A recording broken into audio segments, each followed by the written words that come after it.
Hey everybody, what's going on? My name is TwoHeadedFlounder, and before the video gets underway, just keep in mind that these are all 31 individual shorts for my Pokemon Platinum Nuzlocke for Halloween, thrown into one video. It might be a little choppy. I'm trying to cut out things that are just a little irrelevant because they kind of spanned into 2 episodes, so if everything seems a little off, feel free to go check out the description and check out the playlist for these videos. It's probably a better way to watch it anyways, but thanks for watching, and I'll see you guys in the next one. It's spooky season, and what better time to bring my channel back from the dead. Welcome to TwoHeadedFlounder's Halloween Nuzlocke Spooktacular. We're back in Platinum, and for good reason. There's a ghost on the box. That's the only reason. Getting into the gameplay, we meet Rowan, and he decides to give me and my rival a Pokemon. I choose Piplup, and the 5th Gen Titan himself takes Turtwig. Fortunately, I stand a good chance as this is Gen 4. We defeat our rival, and me and Piplup go to celebrate back home. I let him swim around for fun in the pond by my house until he disappears. Worried, I call out to Piplup, and moments later, he surfaces back to the top, dead. And that night, we held a Viking funeral for him. And when all was said and done, from the ashes was an egg. Piplup was reincarnated, and I had a second chance at this Nuzlocke. I took the egg, and we walked until it hatched. And out came a shiny Sableye? Oh yeah, that's right. This is a ghost type only Nuzlocke for Halloween. Being a ghost type, Goblin is definitely loving the early roots. The only real issue is that because no one can do damage to us, they spam Growl, so I have to counter with Lair Spam. We beat our rival again, and then make it to Orberg City, where the first gym lies. Now, one of the reasons why I chose Sableye for this run is due to this gym, but also the fact that it's only attainable later on if you have Sapphire loaded into the GBA slot, and like, that's a lot of work, and I want to use cool ghost types. Now, I'm not gonna lie, I'm actually really stupid, as I thought the level cap in this gym was level 13, but it turns out to be 14. Anyway, we challenge Rourke.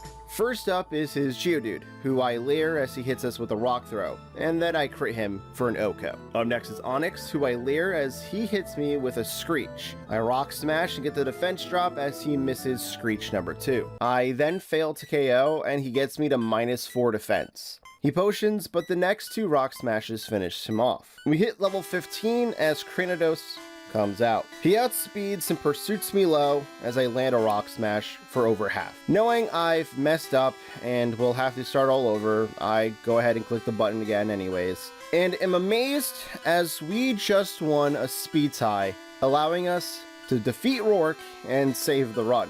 We take our leave and eventually make it to Floroma Town, where next door Team Galactic has taken over Valley Windworks. So me and Sableye bust in and take down Team Galactic, and it was a close call as we got toxic poisoned, but we made it through. With the Windworks returned to normal. Now, after waiting until Friday, we return to the Valley Windworks and find and capture a Drifloon. Now, Balloony is important for a few different reasons, but mainly at the moment is really good against Gardenia, the second gym leader.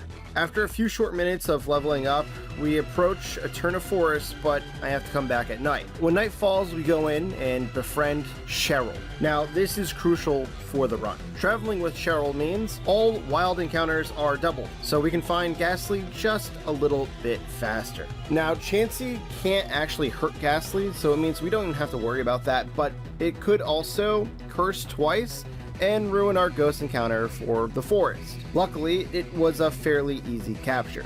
Now, I spend so much time training with Cheryl that by the time we leave the forest, the team's looking pretty stacked. We bid farewell to the Muscle Mommy and make a beeline for the gym, where the so-called gym leader looks like she always skips leg day. We begin to battle, and I lead Drifloon and set up 3 stockpiles and 6 double teams before taking out Turtwig when the sunny day isn't active. Cherim comes out, and we OHKO with a crit. This only leaves, get it, leaves, Roserade left. Now, Magical Leaf can always hit, but Stun Spore is very unlikely to. We exchanged blows, but I rid her of both her healing options, and I get really low, and a crit could take us out, so I actually swapped to Ghastly, who does not appreciate taking the hit, but she sees that we're in KO range, so I sucker punch, and we pick up the win. Now that we've defeated Gardenia, we can use Cut Outside of Battle, which means we now have access to the old chateau. We enter and go and watch a little TV, but as I go to change the channel, a Rotom pops out and attacks us. As it's a ghost type, we capture it. Unfortunately, the scariest part of the run then occurs. Rotom's a jolly nature.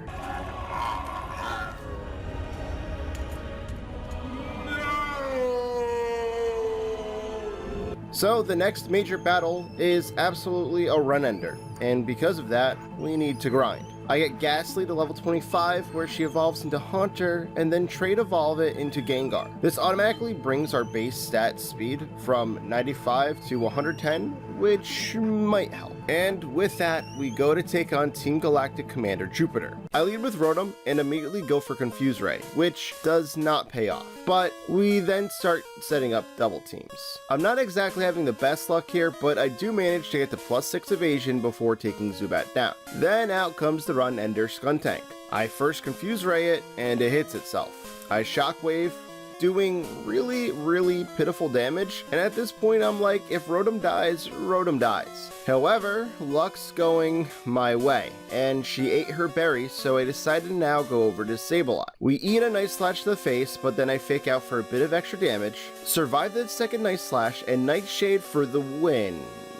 It lived on literal 1 HP. Are you kidding me? So now I'm forced to stay in, and I go for one more, and then we also live on a Sliver, and finally get the KO. What an absolutely stressful fight. After defeating Team Galactic, I can now bike down Route 206, travel through Mount Coronet, come out on Route 208, and finally make it to Hearthome City, where we can take on the next gym. Now, Fantina might be our most problematic challenge yet, as her Mismagius outclasses our entire team, which is indeed all weak to Shadow Ball, barring Sableye. So I get to grinding and come back with everyone at level 26 just to be safe, and I devise a strategy. Now, if I give Sableye our TM for substitute, then this means I can sub up against Duskull, avoiding a Will-O-Wisp. Duskull is then too weak to break my substitute, and we can easily pick it off. However, things go awry as she sends out Mismagius instead of her Haunter. She's able to outspeed clearly, and breaks the sub with a Shadow Ball. I use Thief, and because things went differently, I still have my held item, so I can't steal the Citrus Berry. I Shadow Sneak and fail to KO, but barring a crit, I can tank one hit. I know she's going to heal now, so I go for another Shadow Sneak, which leaves her in range of another one. Last up is Haunter, and I debate switching out, but my team won't appreciate a combo of Shadow Claw and Sucker Punch. So the safest option is to just Shadow Sneak, and she misses Hypnosis, resulting in a Shadow Sneak for the win. With Fantina now defeated, we can head west for Salacion Town. But first, we have a rival fight that I somehow forgot about. I end up leading with Sableye and just try and make the best of the situation, but eventually just go out to Rotom, who with 2 Shockwaves takes out both Staravia and Buizel. His Grottle comes out next, so I swap to Drifloon, who takes it out after a few gusts. Last is Ponyta, and I just stay in, and it also goes down in a few gusts. Now on Route 209, we can finally get 2 more encounters. First, we can enter the Lost Tower where we find and capture a Duskull. Then, just south of the tower, we can put the Odd Keystone in the Hollowed Tower. This gives us a Spiritomb, who is an excellent addition to the team. Now we head to Veilstone City to take on our 4th gym. I have a solid strategy for this gym, so I end up doing a fair bit of EV training on Route 215, getting more speed and special attack for Rotom, Gengar, and our newly evolved Drifblim. And then it's time to challenge Maylene. I lead with Drifblim versus her Meta-type. A Gust fails to KO, and I'm hit with a Rock Tomb. She now outspeeds, but only hits me with Confusion for some reason, and Gust 2 takes her out. She then sends out Machoke, who I outspeed and Gust, but after landing a second Rock Tomb on me, I'm at -2 speed and I'm forced to swap. I go to Spiritomb, and I land a Hypnosis. Then Dream Eater, getting back to full health while also KOing Machoke. Her Lucario comes out, and I stay in, trying to hit a Hypnosis, but miss. We miss again, but tank one more hit before finally hitting a Hypnosis. I now swap to Rotom and go for a Confuse Ray, as it's still asleep. Lucario finally wakes up and can only Metal Claw, which I resist and am immune to the rest of its moveset, and he gets an attack boost, but then hits himself, allowing a Shockwave to KO. With Maylene defeated, our next challenge is Crash or Wake. So we go to the gym, and before we can enter, whenever our rival wants to battle. Rotom's my active, and 2 shockwaves are more than enough to deal with both Staravia and Weasel. Grotle comes out next, gets confused and hurts itself, and then Ominous Wind does okay damage. He hits us with a Razor Leaf, tanks 1 more of our hits, and then bites me down to 3 HP. On the off chance I also fail to KO, I swap over to Drifblim, who tanks a Razor Leaf and then outspeeds and KOs with a Gust. Out comes his Ponyta. We exchange blows before I eventually swap to Spiritomb so I can Sucker Punch, but it growls. Not playing any more games, I just go for Feint Attack and pick up the win. So Crusher Wake is a water type trainer, and we do have Rotom, but he has a Quagsire, which might actually result in us losing a Mon. See, none of my Mons can learn a grass type move, and if he goes from Gyarados to Quagsire, then into Floatzel, someone on the team's gotta take a crunch. We get Gengar, Rotom, and Duskull up to level 37, where Duskull evolves into Dusclops. I also spend a whole day playing the slots and selling all my valuables, so we can just barely have enough coins to purchase 2 TMs for Thunderbolt and some other goods. And finally, I'm ready for the gym. I lead Rotom versus his Gyarados, and I attempt to sub up just to be safe, but he bites twice, so I give up on this endeavor and finally T-Bolt for the KO. He forgoes Quagsire and goes straight into Floatzel, probably because he sees the KO with Crunch. But because of all of the speed EV training, we most likely won a speed tie here, or just barely outsped and KO'd with a T-Bolt. Last up is Quagsire, and I swap to Dusclops as he Rock Tombs. He yawns, and I burn him with a Will-O-Wisp, and then to avoid sleep, I go to Gengar as he yawns again. I debate switching out, but decide to go for a Shadow Ball instead, which is enough to thankfully KO Quagsire. As we leave the gym, Team Galactic's up to some terrorist activities, and because of that, Crusher Wake and our rival go to check on the commotion. I end up chasing down a Galactic Grunt, and not only Looker gets involved, but then Cynthia's like, oh hey, these Psyduck got headaches. And I'm like, okay, I'm actively trying to stop Team Galactic from bombing things. What?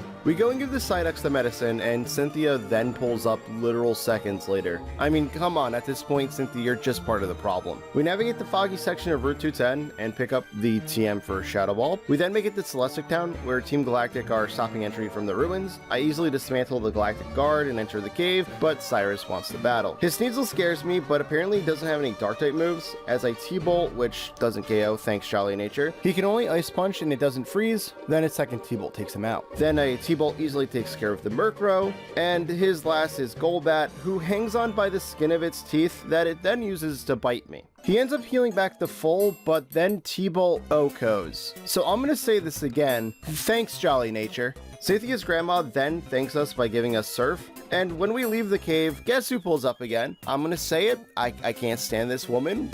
She's not my champion. Hashtag not my champion. With our newfound ability to surf, we head to Canalave City. We head towards the gym and our rival stops us for a battle. As always, Rotom takes out the lead bird with a T-Bolt. However, he goes to Torterra now, who is easily his scariest Mon. I swap to Spiritomb now, and we're able to put it to sleep, and then double switch to Gengar, our strongest Mon. A Shadow Ball does over half, and he stays asleep, so we get the KO with another. Floatzel then goes down to a T-Bolt, and then out comes his Heracross. I know Night Slash is coming, but I can't risk losing Gengar. So I swap out, and he doesn't crit, and then thankfully, a Fly is able to get the knockout. His last Mon is Rapidash, so I go back to Gengar, who finishes it off with 2 Shadow Balls. Now before I take on Byron, the next gym leader, I need a fighting chance, so it's back to EV training. I train Dusclops, Spiritomb, and Drifblim in attack, and once again Gengar and Rotom in special attack. Which is far easier now because we can surf. I also grab the TM for Earthquake and Focus Blast, and then I go grab the HM for Strength and immediately leave the island.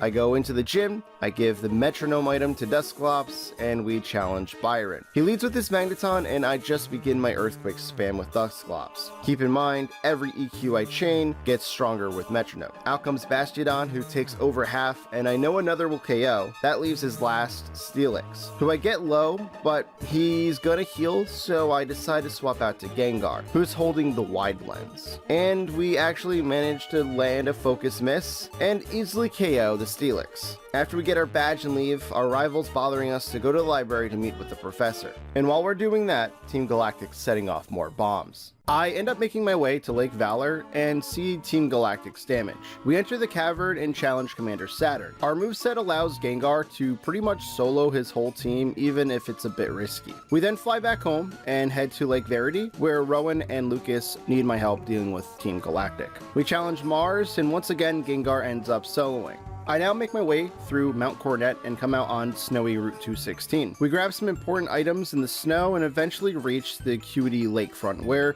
our rival tells us he's going to take on Jupiter by himself. We reach Snow Point City, and I do a bit of grinding and top everyone off with a rare candy, and then go to challenge Candace. I lead with Dusclops versus her Sneasel. Now, Sneasel's a big threat to pretty much my whole team, so I need to try burning it. And now that its attack is halved, 2 Earthquakes finish the job. She goes straight to Frost Slash, which I'm totally fine with, as there's no hail to activate her Snow Cloak ability. I immediately swap to Spiritomb, who takes a Blizzard on entry. She then fires off a double team as I go for a Fate attack that can't miss and almost OHKOs. She doesn't heal, and then misses a Blizzard, and then we take her out with another. Abomasnow finally makes an appearance as I decide to stay in and Sucker Punch. He gets me low with Woodhammer, so I have to switch. I end up going to Driftblim as he avalanches, but thankfully we're tanky enough to survive it. I fly, and it's enough to take him out. That leaves only Piloswine left, so I swap to Gengar as it hits me with a Stone Edge. I fire off a Focus Blast that connects and picks up the KO. And with Candace defeated, we can now use Rock Climb outside of battle, which means we can now scale up this mountain and grab the Reaper Cloth, which allows us to trade evolve into Dusknoir. We also return at night to capture a female Snorunt, and then we enter Lake QD and see that Connor was defeated by Jupiter. I then track Team Galactic down to their headquarters and infiltrate the base. I make it to Cyrus, but leave and prepare. I come back at level 48. I start off by confusing Sneasel, who breaks through and freezes me. I risk it by staying in and going for Substitute. He hits himself, and then we thaw out and get the sub up, and then he hits himself again, allowing T-Bolt to get the KO. Out comes his Honchkrow, who goes down to a T-Bolt, and then finally his Crobat, who outspeeds and breaks the sub, and then I barely miss out on the KO with T-Bolt, but I know the heal's coming, so I T-Bolt again, and then he lives once again. I have to swap, so I go to Dusknoir, who easily tanks the hit, and then a Shadow Sneak finishes the job. Cyrus ends up leaving, and I have to defeat Saturn again to free Uxie, Azelf, and Mesprit. I use the same Confuse Ray substrat, and it pays off, especially when I crit and KO Toxicroak. We free the Lake Guardians and have to now chase down Team Galactic yet again. So we enter Mount Coronet and ascend to the Spear Pillar. We now have to do a double battle versus Mars and Jupiter with our rival. And for anyone that doesn't know, these are always the worst parts of hardcore Nuzlocks, as our teammates usually suck.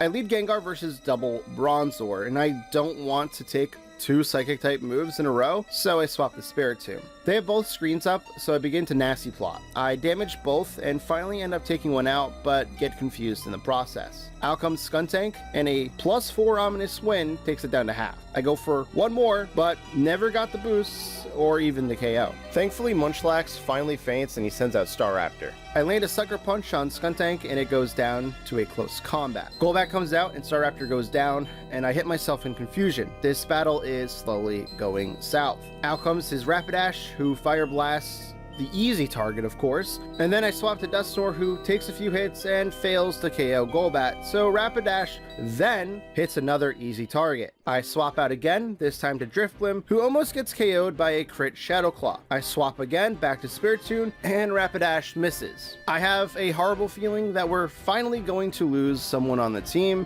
but thankfully, Sucker Punch finishes off the Perugly. And just to think, we still have to fight Cyrus next. I traverse the Distortion world and get to the end where we have to battle Cyrus. I can't even begin to tell you how stressed I am over this battle. Dude's got 3 dark types now and overall 5 scary mons. There's a few ways I can attempt to go about this battle, but I think the riskiest might somehow be the safest. So I lead Gengar versus his Houndoom, and I go for Focus Blast. It connects, and we get the KO. Honchkrow then comes out and goes down down to a T-Bolt. But now Weavile comes out, and this thing will 100% outspeed and knock me out with a single Night Slash, so I have to swap to Spiritomb, the only Mon on my team that can withstand 2 attacks from this thing. I get a strong Sucker Punch off that makes it consume its berry, and his Ice Punch does a lot, but now that he's swapped attacks, I swap to Dusknoir as he does indeed go for another. I have enough HP to barely survive a Night Slash and fire off a 4-time super effective Brick Break. He now goes to Crobat, who no longer has any Dark type moves, and this means Rotom resists the whole moveset, so we swap to Rotom. T-Bolt finishes off the Crobat, and then last is his Gyarados, which also falls to a T-Bolt. I honestly don't know how we didn't lose a single Mon there, but we defeat Team Galactic in the process and now enter battle with Giratina, who is technically a Ghost type. We leave the Distortion world, and I think it's about time we get our last Mon. If you recall, a few episodes ago, we caught a Snorunt. So I go to Route 212 and use the item finder and locate a Dawnstone in the marsh. With this, we now evolve into Frostlass, and with this fresh Mon, we go in EV Train in speed and special attack. I level everyone up to level 50 and we go challenge Volkner. I decide to try out Frostlass here, so I give it a Cherry Berry and make it my lead. We set up the Hail, and we get cured of our paralysis, and a Blizzard scores a crit, which I'm pretty sure mattered big time. Although Jolteon still could miss an attack due to our Snow Cloak ability. Out comes Luxray, and barring a crit, Crunch can never KO, so I stay in and use Blizzard as he misses. He ends up healing, and then a Blizzard brings him low and freezes him. One more takes him out, and in comes his Evire. So I swap over to Dusknoir as he fires off a Fire Punch. He then hits me with a T-Punch, and my Earthquake fails to take him out, and we can't Shadow Sneak either as his berry took him out of range, so I have to risk getting crit to hit him with another EQ. Last up is his Raichu, and with us being low, I have to swap, so I go to Rotom. His Raichu keeps getting stronger while using Charge Beam and not getting confused. However, the tides turn after he heals. I end up critting him below half, and one more Ominous Wind is able to KO. And just like that, we've collected every badge in Sinnoh. So we begin our trek through Victory Road to take on the Elite Four. We finally arrive, and if you've played Gen 4 before, you know we have one more arrival fight. I decide to lead with Gengar this time around, as he outspeeds Staraptor and can KO with a T-Bolt. He then goes to Torterra, and I go for a Shadow Ball and get him low, and he retaliates with a Crunch. However, a second Shadow Ball finishes the job. He now goes to Floatzel, which I'm unsure if I outspeed, so I swap the Spiritomb as he crunches. I then fire off 2 Sucker Punches and get the KO. Next is Rapidash, who also goes down to 2 Sucker Punches. But out comes Snorlax. Honestly, the thing I'm worried about the most. I honestly have to hope he goes for anything but Crunch as I switch to Dusknoir, and thankfully he went for Earthquake, which we easily sponge. I go for a Will-O-Wisp and miss. My luck's apparently run out, as he gets me low with a Crunch and gets the defense drop. However, I need to burn Snorlax or it might be all over for me. And thankfully we connect with the next one, and that allows us to tank a Crunch. I now start to swap around to rack up a little burn damage until he rests back to full. I then take this opportunity to go back to Dusknoir and Brick Break twice for the KO. Last is his Heracross that Night Slashes, Drift Plume on switch in, I outspeed, go for Fly, and I easily get the Yoko. And now I can challenge the Elite Four, but I need to do some things, and for the sake of time, as Halloween's almost upon us, I'll just say this. I change Rotom to Rotom Wash, and I grab a few items and TMs I think I'll need, and we go in. Up first is the Bug Trainer Aaron. I start off strong leading Frostlass versus Yanmega, and Ice Beam easily gets the knockout. And because we led with Frostlass, Scizor comes out next. An Iron Head is most definitely coming my way, so I go to Dusknoir, who can tank the hit and then tank a Night Slash while I attempt to burn it. I unfortunately miss, but after my berry, I stay in and manage to get it burnt. I can now safely switch to Gengar, who gets crit on entry, and fire off a Choice Specs Hidden Power Fire. His Heracross comes out next, and I swap to Drifloon, who eats the Stone Edge and outspeeds and KOs with the Fly. Drapion's next, so I swap to Spiritomb, who thankfully doesn't get frozen, and I tank hits after setting up a nasty plot and then spam Dark Pulse until Drapion goes down. Vespiquen is his last, and it comes out now. I swap to Frostlass as it attack orders, then I outspeed and take it out with an Ice Beam. The team's hurting bad, but everyone made it out alive. Up next is Bertha, and I lead Gengar to Giga Drain her lead Whiscash. But between battles, I forgot to replace Hidden Power with the TM for Giga Drain. So I'm throwing pretty hard. So instead, I Shadow Ball, and Whiscash lives on 1 HP and wastes the turn by setting up the Sandstorm, something her Hippowdon can do for free. She now wastes her heal and survives barely again, but a third Shadow Ball finishes it off. Hippowdon comes out next, and I stay in and Shadow Ball again. And yet again, her Mon survives barely and gets off a crunch that after Sandstorm damage, we live on 4. I now go to Spiritomb and get a defense drop from the next crunch. I could Sucker Punch here, and it probably is 100% the correct play, as if she even does yawn, she'd attack the following turn, but I decide to Ominous Wind, meaning I have to now tank a Stab Earthquake while at -1 defense. Up next is Gliscor, and I swap over to Rotom as it Ice Fangs. I go for a Mystic Water boosted Hydro Pump, and I take it out. Next is Rhyperior, who also gets one shot, and then so does her last Golem.